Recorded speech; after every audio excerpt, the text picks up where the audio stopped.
আমাদের পেটে লাথি মেরে আপনার আরামে থাকতে পারবেন না। আমরা শুধু বলেছিলাম আপনার এই ঘোষণার প্রতিবাদে আগামীকাল ঢাকা শহরের রাজপথ রিক্সা শ্রমিকরা দখল নেবে। আমাদের কথায় ভয় পেয়ে শেখ হাসিনা ঘোষণা করেছিলেন ওবায়দুল কাদেরকে, রিক্সা বন্ধ করার ওবায়দুল কাদেরকে রিক্সা বন্ধ করতে পারেন নাই।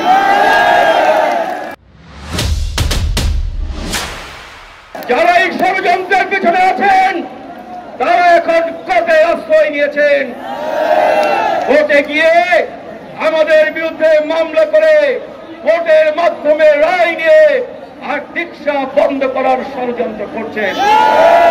আমরা সেই ষড়যন্ত্রের দাঁত ভাঙা জবাব দেব। আমরা রিক্সা শ্রমিকরা কি বলেছি? আমরা 2 দফা দাবি দিয়েছি। আমরা বলেছি আমাদেরকে লাইসেন্স দেওয়া হোক। লাইসেন্স দিলে কি হবে?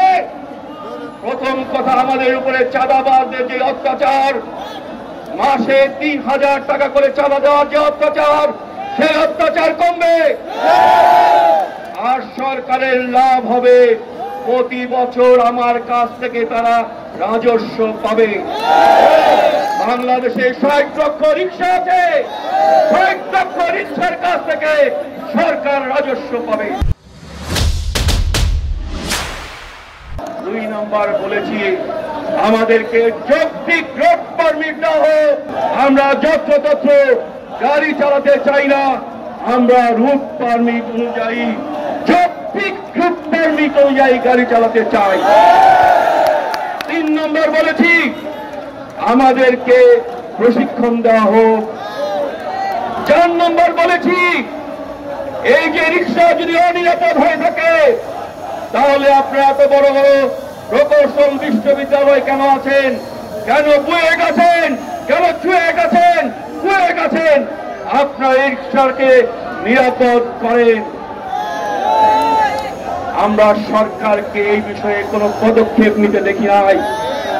আমরা আজকে আপনাদের সামনে ঘোষণা করছি, আমরা রিক্সা ভ্যান ইজিবাইক শ্রমিক ইউনিয়ন, আমরা আমাদের যারা প্রিয় ইঞ্জিনিয়ার আছেন, প্রকৌশলীরা আছেন, যারা মেকানিক্যাল ইঞ্জিনিয়ার, যারা অটোমোবাইল ইঞ্জিনিয়ার, তাদের সমন্বয়ে একটা কমিটি গঠন করব, যারা আমাদের পক্ষ হয়ে এই রিক্সাকে নিরাপদ করার গবেষণা করবেন এবং একটা নিরাপদ রিক্সা চালু করবেন।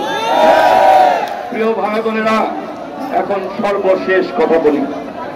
সর্বশেষ কথা হচ্ছে, আমার নেতা মুন্না ভাই বলছেন আজকে সকালবেলায় আমরা 3 জন অ্যাটর্নি জেনারেলের সাথে দেখা করেছি। আমরা কথা বলেছি, তার নিচে যিনি আছেন দ্বিতীয় সর্বোচ্চ, যিনি আছেন এডিশনাল অ্যাটর্নি জেনারেল, তার সঙ্গে আমরা কথা বলেছি।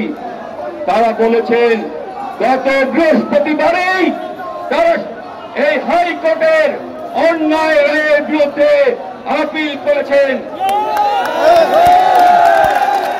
আজকে সেই আপিলের শুনানি হওয়ার কথা ছিল, কিন্তু দুর্ভাগ্যবশত একজন সাবেক প্রধান বিচারপতি মৃত্যুবরণ করায় আজকে কোর্ট বন্ধ ঘোষণা করা হয়েছে, ছুটি ঘোষণা করা হয়েছে। আগামী কালকেই কোর্টে সেই শুনানি হবে। শুনানিতে কি হবে আমরা জানি না। সেই কারণেই বলতে চাই, আগামী কালকেও রাজপথ দখল রাখতে হবে, রাজপথে থাকতে হবে। রিক্সা শ্রমিক ভাইদের বলছি, সুশৃঙ্খল ভাবে আগামী কালও আপনারা রাজপথে থাকবেন।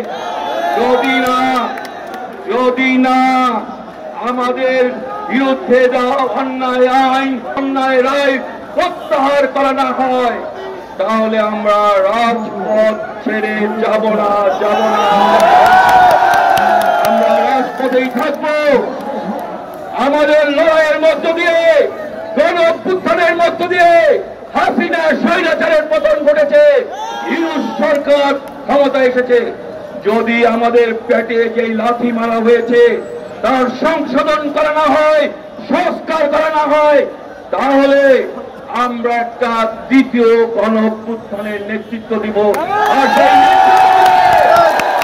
সেই নেতৃত্ব দিলে বাংলাদেশের শ্রমজীবী মানুষ, রিক্সা শ্রমিক, গার্মেন্টস শ্রমিক সহ বাংলাদেশের সকল শ্রমজীবী মানুষের নেতৃত্বে দ্বিতীয় গণঅভ্যুত্থান হবে।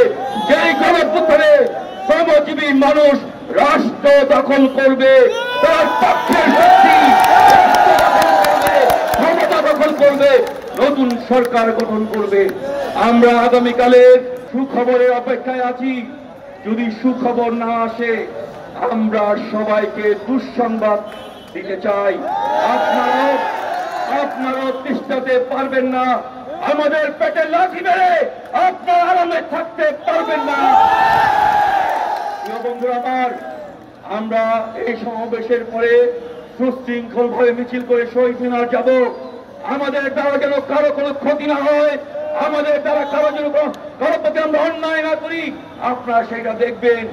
আমরা শ্রমজীবী মানুষ, আমরা মেয়নীতি মানুষ, আমরা শৃঙ্খলা রাখতে জানি, শৃঙ্খলা করতে জানি, এবং আমরা শৃঙ্খলাপূর্ণ লড়াইয়ের মধ্য দিয়ে আমাদের বিজয়কে ছিনিয়ে আনতে পারি।